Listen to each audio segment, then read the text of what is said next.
This week, we continue our primary election coverage by focusing in on the race to replace Governor Susana Martinez. Now, early voting has already begun, as you know, and there is a crowded field of Democrats duking it out to take on Steve Pearce, who is the only Republican running for governor this year. There's a lot to dive into in this race. Our line panelists are here to offer their opinions and insight, starting with Tom Garrity of the Garrity Group PR. Mary Huditz is here. She's a reporter with the Associated Press in Albuquerque, covering criminal justice issues and doing a great job at it. Sophie Martin is back. She's an attorney and a line regular. And we welcome Zachary Quintero, JD candidate at the UNM School of Law. He's also a community organizer, but especially president of the Young Democrats of New Mexico, and a first time here on the line. Glad you're here. Thanks Welcome. For having me. Absolutely. Now, Soph, Michelle Lujan Grisham, as we know, gave up her seat in the first to run for governor. From the time she announced, she's been the front runner. But there's been, as a front runner, a whole lot of things have kind of come her way. So I want to kind of figure out, Michelle, first, where is she at in your mind right now? There's some polling out there looking pretty good. She's still the front runner in the Democratic, from my understanding, she's still the front runner in the Democratic race. Mm-hmm. There has been some internal polling that suggests that she and Steve Pearce are more or less neck and neck. I don't know if that's shifted. That polling is a couple weeks old. Mm-hmm. My sense at this point is that neither of the other two Democrats in that race are really even touching her in terms of fundraising, in terms of support, et cetera. One of the things, but not for lack of effort. Yes, this is just what I shift to. I reflect on this every time. Mm-hmm. There comes a moment in a candidate's life in which he or she thinks, I'm not doing so great. Let me inflict as much damage as I can on the front runner. Right. And it seems to me that the parties perhaps need to think about whether that person is rewarded for that behavior in the future. Because what the potential is there from a party standpoint, and I am not, party leadership in any way or anything like that, or associated with that, but it seems to me that essentially what the person is doing is potentially damaging whoever gets the nomination in their matchup against the Republican. And that's not something that the party particularly wants. That's an interesting point. Zach, I want to talk to you about that. Interesting, Michelle, it's interesting when you lead something. Because Mr. Apodaca and Mr. Cervantes, sorry, Joe, they're really coming at her. Right. And trying to soften her up. Any effect here? Are you reading anything that's changing this race at all from these? The one thing that I'm seeing right now is that a lot of Democrats in the field, both on every side of the campaign on this front right now, is just genuinely upset that we're kind of going at each other in this way, because we have the theory that, every time we take a swipe at each other, Steve Pearce smiles. Yeah. And that's true, because, no matter who comes out of this primary, right, regardless if you're front runner or you're trying to become the front runner, that's ammunition for the other side coming into the general election. We got to be able to keep that in mind. We have a bigger picture at play here. We have somebody that is, openly supported Donald Trump, and he might have an outpost out here with a friend like Steve Pearce. So folks have to keep that in mind when they're talking about this race. Interesting point there, Mary. When I say Steve Pearce, only one running on the Republican side, does this change any tactics for any of the Democrats? Do you start going after Steve Pearce early? Do you start going after Mr. Trump early? Do you know what I mean? How does this change things? On bigger stages, we've seen that happen at this point in a race.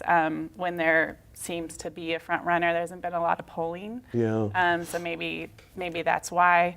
But I guess when you ask that question, I'm surprised it hasn't happened just yet. But at the same time, I don't know that this race has.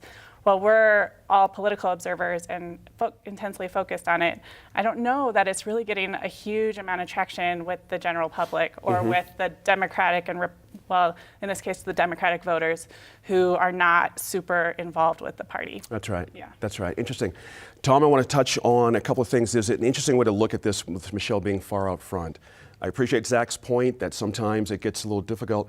Are Democrats making a Hillary Clinton mistake here by having sort of an anointment going on? Do you see what I mean? And setting up potentially a surprise here for this governor's race on the Democrat side. There's a lot of different angles you could take on that. Right. I think that,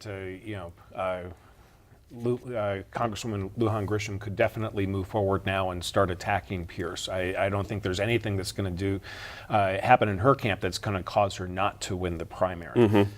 in order for her to be successful in that arena, I think one of the things she needs to be able to do quickly is put the whole Delta Consulting issue behind her as quickly as possible. It is one issue that has been tremendously mismanaged from a message perspective, and it is tremendous fodder for the Pierce campaign. But this is not unusual. We saw in the presidential campaign many years ago how Al Gore was Michael Dukakis's knife in the side, and we saw how Casey Luna also served that same role with Bruce King. And so, with the two other candidates, Mr. Cervantes and Mr. Apodaca, at what point, from the party perspective, do you say we just have to, pull back now and let her win if the Democrats feel that they really want the governor's seat? Because that is an issue that they have both brought up that is going to be, something that will give a lot of legs to the Pierce campaign as far as fundraising, as well as gaining awareness for his positions. And so I think that, that they should, really kind of refocus on the general at this point. Let's swing to Mr. Apodaca and Mr. Cervantes as well, and Zach.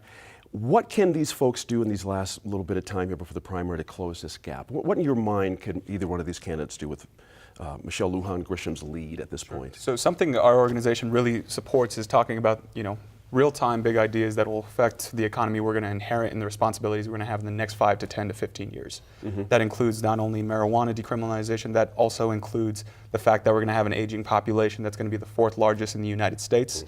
That includes the brain drain that we're affecting, student loan reform. There should be a millennial entrepreneurship tax credit that these candidates should be floating. We should be mirroring some of the best practices that have been done by different cities to keep their talent and invest in it here.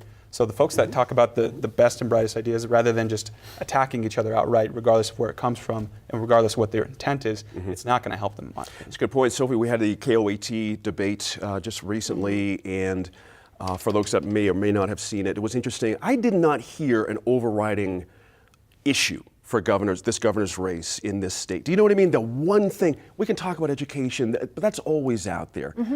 Zach brings up marijuana's kind of in there a little bit. Michelle's being a little careful on that. Is there any issue to your ear that's really driving this? I'm suspicious of candidates who say there's only one issue, because we live here. We know there's a multitude of issues. There are too many things. And one of the things that I think has concerned me about Mr. Apodaca is that I think sometimes his discussion of issues is too simplistic. I see. Not sufficiently nuanced. And that makes me nervous about his ability to deliver on the things that he says he wants to do. I think, speaking for myself, I'd rather see an acknowledgement that there's a lot of work to be done, that there are a lot of different things and different constituencies who have to be called to the table in order to fix some of these problems. And for example, from that debate, Lujan Grisham talking about, in order to fix education, we have to pull stakeholders to the table. We have to engage people. I'm not going to say I have the silver bullet, because that hasn't worked with the previous administration, trying to do a top-down fix. And so, to the extent that I hear nuance, I'm really not bothered by it. Mary, let's talk about Steve Pierce. We kind of sort of breezed by him as we're talking about Democrats here. Anything in your view, I mean, for a lot of folks I talk to, statewide recognition is a challenge for Mr. Pierce, especially up north. We can all make assumptions about how big one's name is, but you can't do that when you're running for office. You have to really kind of suss this out. Any danger for Mr. Pierce here? Should he have a preference for one of these candidates punching through on the Democrat side? I mean, I was going to say, since we were talking about her as the front runner, because the other two have southern New Mexico roots.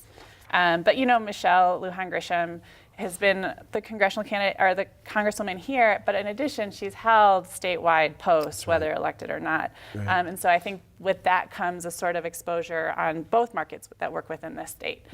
So yeah, I think in that way, they may or may not feel that they have some disadvantage there, but I'm sure, I think Pierce might have a reputation for pretty, for taking kind of a retail politics approach, and he'll be maybe bringing that up north. Right. Yeah. Interesting.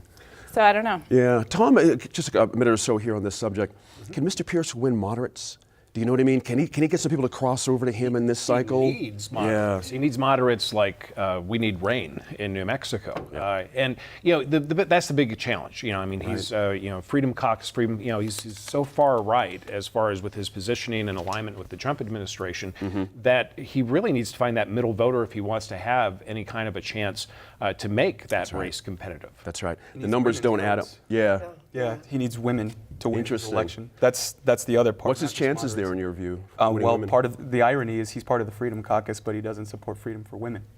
So it's he's going to have to be able to. Last question, Sophie. I'll give it to you. What do you make of Mr. Pierce's idea about putting money into education? He came out last week or a few days ago saying, "Look, before we can put money in early childhood, we're going to have to fix education, so to speak." What did you make of that? That was an interesting sort of a separation of two very like It's subjects. one of those. I think it's one of those statements that's like, I feel like we've had this conversation at this table recently as well. Nobody's going to say, no, we don't need to put money in it. Well, some people apparently do say this, but no, in general, I think we can agree money needs to go into education. Education is a priority. We need to fix the problems that are there.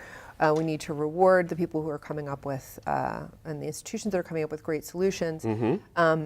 But the history of the Republican Party at this point in New Mexico is not so hot on actually being able to effectuate positive change. Is that a message, Mary? Do you think the public can hear? That before we do this on education, we need to do this. Do you know what I mean? I think people are looking for an all solution right now kind of a thing to education. It just seems to sort of. Yeah, I think so.